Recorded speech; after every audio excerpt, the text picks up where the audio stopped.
छात्रों, MA final का ये छठा पेपर है, जिसमें मैंने इससे पहले आपको उत्तर वैदिक काल में नारी की स्थिति के बारे में मैंने आपको जानकारी दी थी। आज की वीडियो में मैं आपको उसकी आगे की श्रृंखला में आपको बताऊंगा कि तलाक और जो विधवा की स्थिति थी वो समाज में कैसी थी। मैं आपको बता दूं कि भारतीय समाज में विवाह एक संस्कार था, विवाह एक धार्मिक बंधन था और विवाह के उस बंधन को तोड़ा नहीं जा सकता था। इसलिए हमें तलाक का कोई विशेष उल्लेख हमको नहीं मिलता है। विवाह के बाद पत्नी धर्मपत्नी थी, सहधर्मिणी थी, सहचरी थी, उसके बिना परिवार पूरा नहीं माना जा सकता था, पति अधूरा माना जाता था। पति पत्नी के संबंध मित्रवत होते थे, वो धार्मिक रिश्ते थे, वो शारीरिक रिश्ते नहीं थे, क्योंकि वो शारीरिक संबंध या सांसारिक संबंध नहीं था। विवाह एक आध्यात्मिक रिश्ता होता था। इसलिए भारतीय समाज के अंदर तलाक जैसी स्थिति का कोई विशेष महत्व नहीं था। विवाह बंधन को तोड़ना आसान नहीं था, विवाह सरलता से नहीं टूटता था, परंतु स्त्री को कुछ विशेष स्थिति के अंदर पुनर्विवाह की अनुमति अवश्य दे दी जाती थी। हम इसको तलाक नहीं कह सकते, हम पुनर्विवाह की स्थिति का उल्लेख प्राचीन साहित्य में अवश्य पाते हैं। यानी कि कुछ विशेष स्थिति के अंदर स्त्री के पास ये विशेषाधिकार होता था कि वो पुनर्विवाह कर सकती है। ऐसा कब होता था? जब उसके पति की मृत्यु हो जाती थी, पति बीमार होता था या लंबे समय तक विदेश से वो नहीं लौटता था, तो कुछ विशेष स्थिति के अंदर उसको पुनर्विवाह की अनुमति मिल जाती थी। इसके बाद पति के मरने के बाद जब अगर वो विवाह नहीं करती थी तो विधवा की समाज के अंदर क्या स्थिति थी, इसके बारे में हम ये पढ़ते हैं कि विवाह की स्थिति उस युग में उस विधवा की स्थिति उस युग में खराब नहीं थी। उसे समाज में आदर की दृष्टि से देखा जाता था। घर में रहकर वो संयमित अनुशासित जीवन व्यतीत कर सकती थी। उसे मंगल कार्यों में भाग लेने का अधिकार था। उसे अपनी समस्त संपत्ति पर उसका अधिकार माना जाता था। दान पुण्य करके वो अपना जीवन सुखमय तरीके से व्यतीत कर सकती थी। एक और विशेष बात थी, अगर पुत्रहीन विधवा है, पति की मृत्यु के बाद उसके अगर कोई संतान नहीं है तो उसको नियोग के द्वारा पुत्र प्राप्त करने का भी विशेषाधिकार था। यानी कि पुत्रहीन विधवा नियोग के द्वारा पुत्र प्राप्त कर सकती थी और इस नियोग के लिए सबसे उपयुक्त देवर को माना जाता था। अगर देवर नहीं होता था तो सगोत्रीय या सजातीय पुरुष से नियोग किया जा सकता था और नियोग के पश्चात वो पुत्र प्राप्त कर सकती थी। वो पुत्र उसका वैध होता था, उसको कानूनी मान्यता होती थी। समाज में हमको पर्दा प्रथा जैसी प्रथा हमको दिखाई नहीं दे रही। स्त्री पत्नी के रूप में तो सम्मानीय थी, परंतु माता के रूप में बहुत अधिक सम्मान उसको प्राप्त था। मान्यता थी, ऐसा विश्वास था कि पुत्र पिता तथा कन्या माता के ऊपर जाती है। यानी कि कन्या के गुण माता के होते हैं और पुत्र के गुण पिता के होते हैं।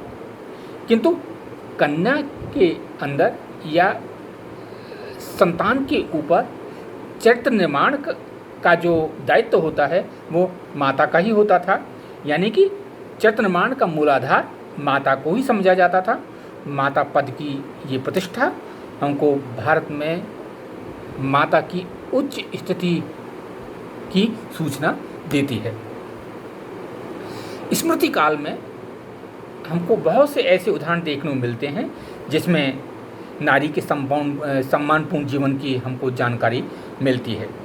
मानो कहते हैं कि जहाँ नारी की पूजा होती है वहाँ देवताओं का निवास होता है। यत्र नारस्तु पूजन्ते रमन्ते तत्र देवता, यानी कि जहाँ नारी का सम्मान होता है वहाँ देवताओं का निवास होता है, यानी कि वहाँ सुख समृद्धि होती है, वहाँ संपन्नता होती है। और जहाँ नारी का सम्मान नहीं होता वहाँ हम सुख की, संपन्नता की, शांति की अपेक्षा नहीं कर सकते। और स्मृति काल में घर का सारा भार, सारा दायित्व सिर्फ स्त्री का होता था। प्रतिदिन का वो आय व्यय का लेखा जोखा वो देखती थी, यानी कि पत्नी को पति से भरण पोषण का पूरा अधिकार होता था। यानी उसका ये अधिकार होता था कि वो पति से अपने भरण पोषण का अधिकार प्राप्त करे, अपने पति से भरण पोषण वो प्राप्त करे। पुरुष का ये दायित्व था, पति का ये दायित्व था कि वो अपने वृद्ध माता पिता, पतिव्रता स्त्री, नाबालिग जो बच्चे हैं उन सब का भरण पोषण करे। यानी कि ये दायित्व, भरण पोषण का दायित्व स्त्री का नहीं था, वो पुरुष का था कि अपने माता पिता, घर में जो बुजुर्ग हैं उनका, जो नाबालिग बेटे हैं उनका, नाबालिग पुत्रियां हैं उनका, अपनी स्त्री का पालन पोषण करे। ये उसका, यानी कि पुरुष का दायित्व था। स्त्री का दायित्व पालन पोषण का नहीं था। कुछ विद्वान कहते हैं कि स्मृति काल में स्त्री के वो अधिकार नहीं थे जो कि हमको ऋग्वेद काल के अंदर दिखाई देते हैं। इसके लिए वो एक स्मृति का उदाहरण देते हैं। उसमें लिखा है, पिता रक्षतु कौमारे भर्ता रक्षति यौवने, यानी कि स्त्री जब बालिका होती है तो पिता उसकी रक्षा करता है, जब थोड़ी और बड़ी होती है तो उसके भाई उसकी रक्षा करते हैं, उसके बाद पुत्र उसकी रक्षा करते हैं। यानी कि स्त्री कभी स्वतंत्र नहीं हो सकती। इन पंक्तियों के आधार पर कुछ विद्वान ये अनुमान लगाते हैं, ये आरोप लगाते हैं कि स्त्री की स्वतंत्रता धीरे धीरे कम होने लगी थी। परंतु इन पंक्तियों का ये मतलब नहीं था।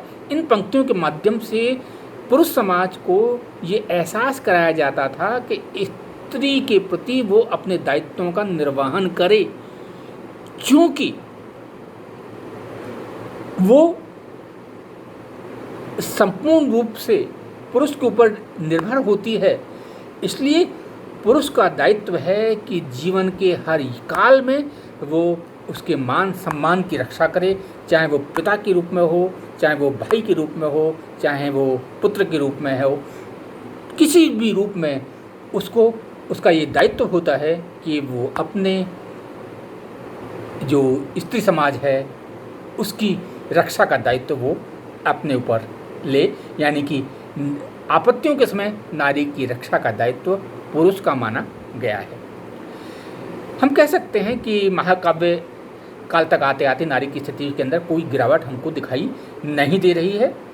इस काल में नारी शिक्षा का जो उद्देश्य है वो आचार विचार, विवेक, धर्म, बुद्धि, शील, सदाचार से युक्त नारी का निर्माण होता था, जिससे अपने कुटुंब और राष्ट्र की वो रक्षा कर सके। यानी कि एक स्वावलंबी नारी, एक चारित्रिक नारी, सर्वगुण संपन्न नारी की एक कल्पना की जाती थी, जिससे कि अपने सामाजिक और राष्ट्रीय दायित्वों का वो निर्वहन कर सके।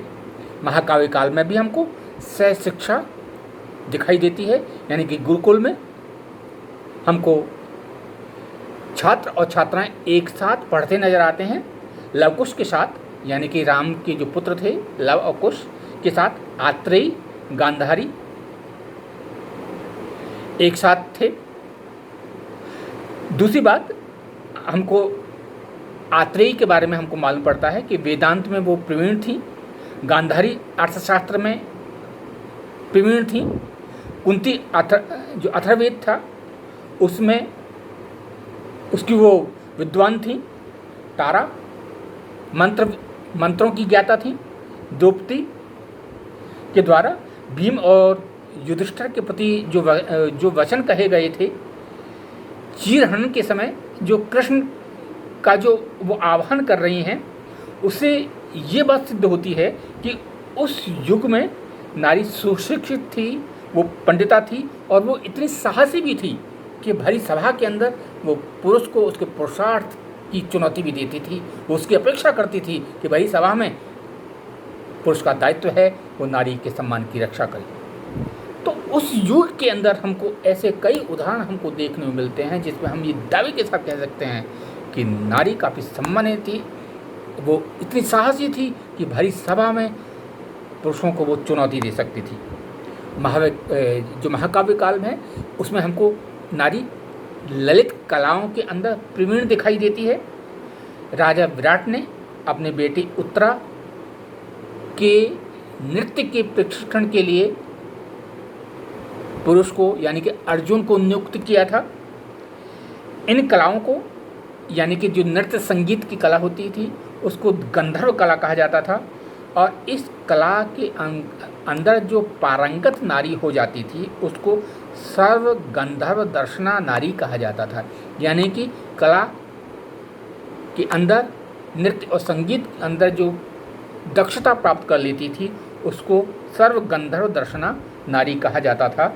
ये आती पुत्री माधवी सर्व गंधर्व दर्शना स्त्री थी। यानी कि हमको तत्कालीन साहित्य में ऐसे कई उदाहरण हमको देखने को मिलते हैं जिसमें कि हमको ये ज्ञात होता है कि नारी की स्थिति बहुत सम्मानजनक थी, वो किसी भी स्थिति के अंदर पुरुष से कम नहीं थी। अगले वीडियो के अंदर हम इसके आगे नारी की स्थिति के बारे में जानकारी प्राप्त करें।